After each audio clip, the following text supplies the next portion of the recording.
Well, the West is now telling Ukraine game over. Your time is up. Over the past 24 hours, the U.S. mission to NATO released this statement to Ukraine, basically telling them it's time to negotiate a peace agreement. And even the warmongers on MSNBC admitted yesterday that Russia has won this war. Time to pack it in. Time to go home. Listen, 2 or 3 more years of this is going to result in success. I simply don't see it. Russia is on a war footing. They have access also to arms from North Korea and Iran. I just think any time in foreign policy, any time in life, there's a big gap between what you're trying to do and your ability to do it. You've either got to increase your means or lower your goals. And I think here, the only realistic option as a tactical measure is to lower our goals. So is Ukraine about to finally admit defeat? Actually come to the table, negotiate a peace agreement. Maybe we could get this before Christmas, before more young men or 75-year-old Ukrainian soldiers have to die in this war. Let's bring in former U.S. Marine, former UN Weapons Inspector Scott Ritter to talk about this. Scott, you've been predicting this. Well, you've been saying that this war has been over for months. So all that's left really is the fighting and the crying at this stage. And that seems to be what's left. Do you think that this is a moment when NATO is pushing for a peace agreement? Will they actually come to the table? What we have to look at here is that we've got the West starting to put pressure on Ukraine for a negotiated end to this conflict. Nowhere in there do you hear the term Russia other than acknowledgement of Russia winning. Russia is not going to negotiate. I don't know what the West thinks is happening here. The time for negotiation has passed. The Russians have said this. Russia had kept the door open for negotiation all through the fall of last year, all through the spring of this year, even early summer. But when the West doubled down on stupid by throwing billions of dollars worth of equipment into it, encouraging this counteroffensive that has cost Ukraine so dearly, and it's cost Russia. What people don't understand is while the Russians talk about 90,000 Ukrainian casualties, Vladimir Putin has said that it's a 10-1 ratio.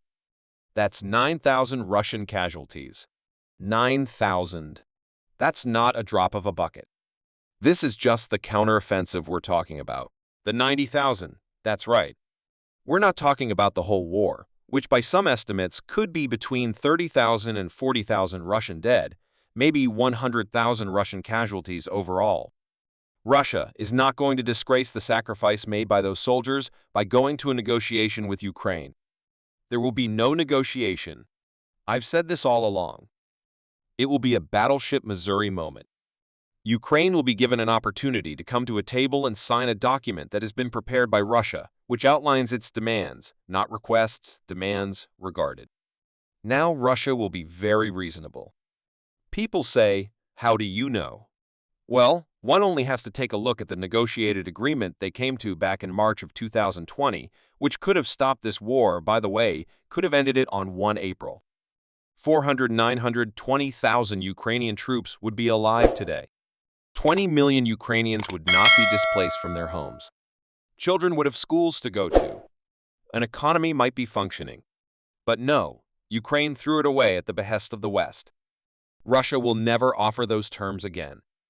Yes, it's nice that the West has come to this realization that they have lost.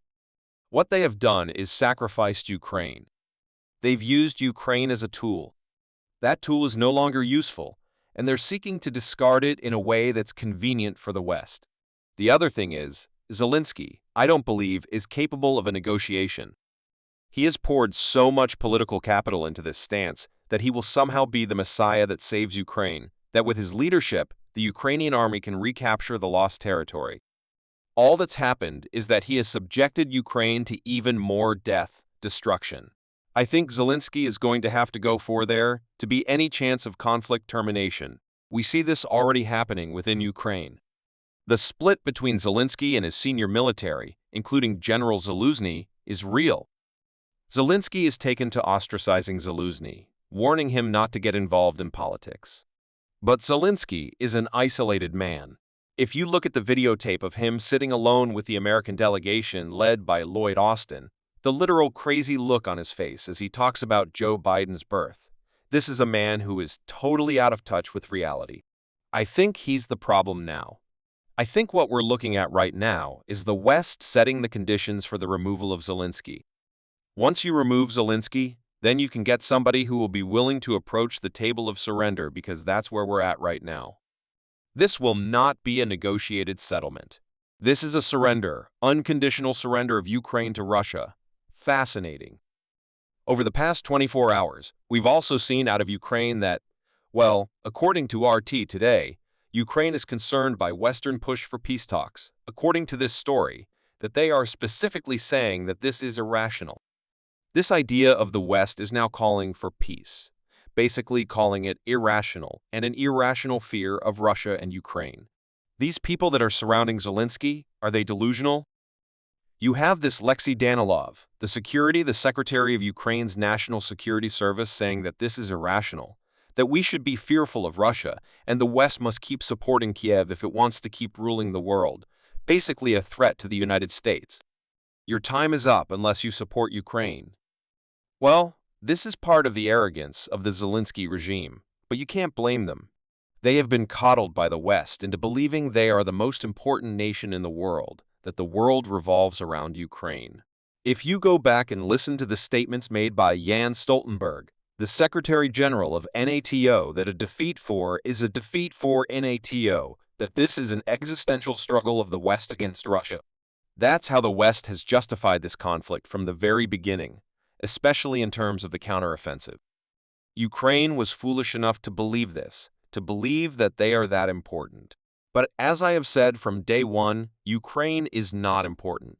The West does not care about Ukraine. The West will throw Ukraine to the side the moment Ukraine stops being useful to the West, and Ukraine has stopped being useful to the West. Danilov and the other advisors, they have no future. They have no future whatsoever. This could get extreme, meaning they don't have a chance to live, physically survive this conflict, if the West abandons them. They have gone so far out on the ledge. They are responsible for so many crimes. Remember, when Russia wins and Russia will win, they're winning. There will be justice for the murders, the crimes of the Azov battalion. I know the West has tried to forget about Azov, but it's a reality. Their crimes are real. Those who perpetrated those crimes will be brought to justice, and those who facilitated those crimes politically. And that is Zelensky, that is Danilov, that is all these others. They have literally no future. Their only chance for continued, not just relevance, but survival, is to continue to have the West prop up the Ukrainian regime. What they're seeing right now is the West refuses. It's not just refuses. The West can't continue to prop it up. There's nothing left to give Ukraine. The Biden administration talked about $100 million worth of equipment coming in aid. In that is one HIMARS. One HIMARS launcher. That's it. That's all we got left to give. The Germans are talking about some billions of dollars worth of equipment. But the number one ticket, they're 10 Leopard tanks, but not even the new ones. These are the old Leopard, one of 5S. They're not survivable on a modern battlefield, and yet that's all Germany has left to give. The West has nothing left to give Ukraine, and they're not willing to dig deeper. Why? For the case of the United States, there's this thing called Israel. Israel is at a war with Hamas right now. Israel is getting all the artillery ammunition that it needs. If you remember, Joe Biden, a while back when asked why we're giving Ukraine cluster munitions, he said, "We don't have anything left."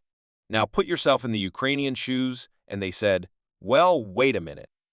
You said you didn't have anything left, but Israel right now is getting hundreds of thousands of 155mm conventional, high-explosive rounds. Where do those come from? We're giving Israel the stocks from our stockpiles, the weapons we need if we go to war because Israel actually is important to us. Ukraine was not important enough for us to give them our stockpiles. We gave them our reserves, and now that our reserves are depleted, we will give them nothing more. That is a further signal.